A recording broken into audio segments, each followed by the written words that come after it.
Hey everyone, I'm Szewczyk. I'm a food writer, recipe developer, and if you look around, I'm in my boyfriend's mom's kitchen in New Jersey. Like many of us right now, just staying inside with loved ones.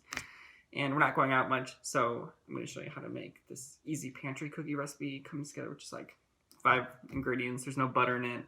There's no flour, there's no oil, so you might be able to make it with things you have on hand. And I'll also show you some substitutions in case you don't have some of these ingredients. You can whip up something similar. So let's get started. So the cool thing about this recipe is it comes together all in one bowl. You just dump everything in here, mix it up, refrigerate it, and then bake it. There's like no creaming, no need for a mix or anything. So what you're gonna do is put your dry ingredients in here. So this is cocoa powder, just like unsweetened cocoa powder, whatever you have on hand. And then this is powdered sugar. Okay, it looks like a lot, but don't worry. And then kosher salt. And this is espresso powder. It just calls for a little bit. And if you don't have espresso powder, you can use like instant coffee, or you can just leave it out. That's fine. No one's gonna know. But basically I add it just because it kind of helps the chocolate flavor come forward and adds like a little bit of bitterness. So because there is so much powdered sugar in here, kind of helps offset that sweetness. So we're gonna mix this together. So to these dry ingredients, we're gonna add our wet, which is actually just two things. It's vanilla extract. And if you don't have vanilla extract, you can honestly use the same amount of like bourbon or a different extract. If you have, almond extract, I'll go for some little nutty, change it up. Why not? And then I have 4 eggs. And the thing about these cookies is that the texture of the batter, it's not dough, it's more like batter. It's kind of loose and glossy, and it looks almost like cake batter or brownie batter. It's kind of weird. So the recipe calls for either 3 or 4 egg whites, and I'll show you what that means. So we'll start with 3.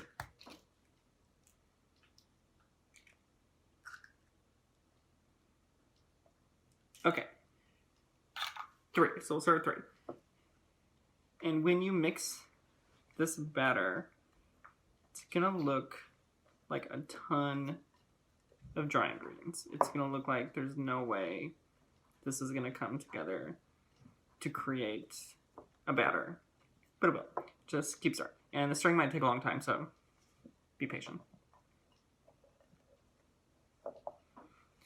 You basically just want to make sure all of the little like clumps, powdered sugar, and cocoa powder are completely moistened, because you don't want to like bake these cookies and have little pockets of stuff in them.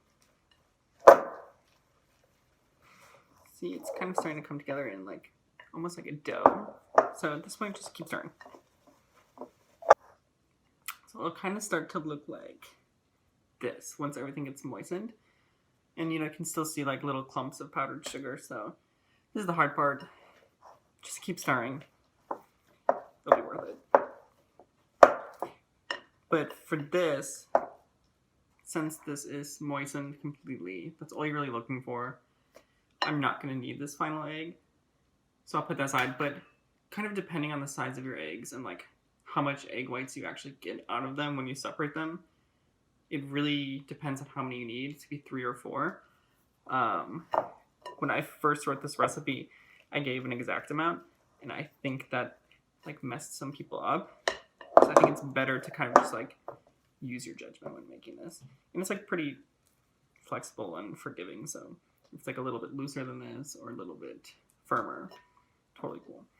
So this is what you want. Let's see. Kind of like that. And then to this, we're going to add half a cup of chocolate chips. And the thing is, if you don't have chocolate chips, you can actually just leave them out, and the cookies will bake up just fine. It's just like little pockets of melted chocolate throughout the cookie. Or you could chop up chocolate candies or a chocolate bar. This isn't really giving the cookie structure, so you don't have to worry about making like a really easy or like seamless substitution here. You can even throw in nuts if you wanted. Anything would kind of work at this point. As long as your batter is the right consistency, what you add in, you can play with it. Do whatever you want. So I'll mix this in. So, cool. I'm gonna cover this with plastic wrap, and then I'm gonna pop it in the fridge, put it in there for about an hour, and it's gonna firm up even more, which is gonna help because when we scoop them, since the dough is so sticky, it'll just make things cleaner. You can get better scoops. I'll show you that in a minute. So I'm gonna wrap this, put in the fridge. Hold on. Okay, so this batter has been in the fridge for like about an hour, and so it's like much firmer. I don't know why I did that, but I put plastic wrap right on top of it to kind of prevent it from getting its skin. And then if you look at it, any of those little lumps of like the powdered sugar that weren't fully incorporated have dissolved into it. So here I have a baking pan. It's just lined with parchment paper. And I don't have cookie scoops. You can use that if you want. But I'll be using 2 spoons and just making kind of like 2 tablespoon size mounds like this. And plopping them on here. But at this point, just make it a little fancy. I have some flaky sea salt. You don't have to do this. I just sprinkle the tops. It's like a nice little crunch, and also it helps balance the sweetness in the cookies. And then we are gonna pop these into an oven. I have set it 350. And we're gonna cook them until they're almost completely baked. And then we're gonna do one thing to make them pretty and gussy them up a little bit. So I'll pop these in the oven and we'll be back. So the cookies have been in for about 8 minutes. They're almost done.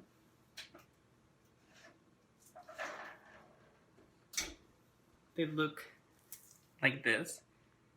You can tell the centers are still kind of raw. And so at this point, to make them pretty, I just get some more chocolate chips. This is like a 4th cup.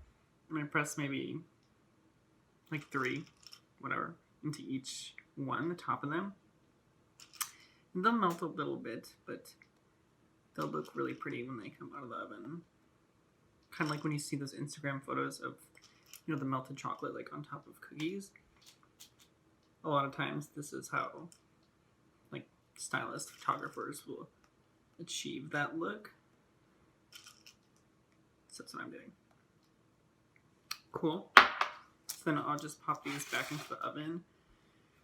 Like 5 more minutes until they're done cooking. You'll be able to tell because the top of them won't be kind of shiny and wet looking anymore. So please hold. These are done. So these baked and these have cooled for like 10 minutes or so. And this is what they look like. So they're kind of like very shiny, fudgy, brownie-like.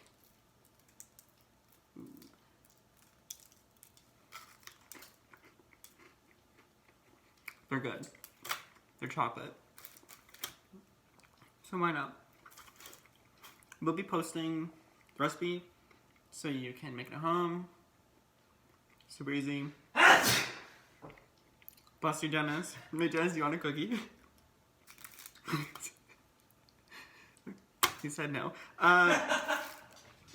Yeah, so get the recipe. Thank you for watching.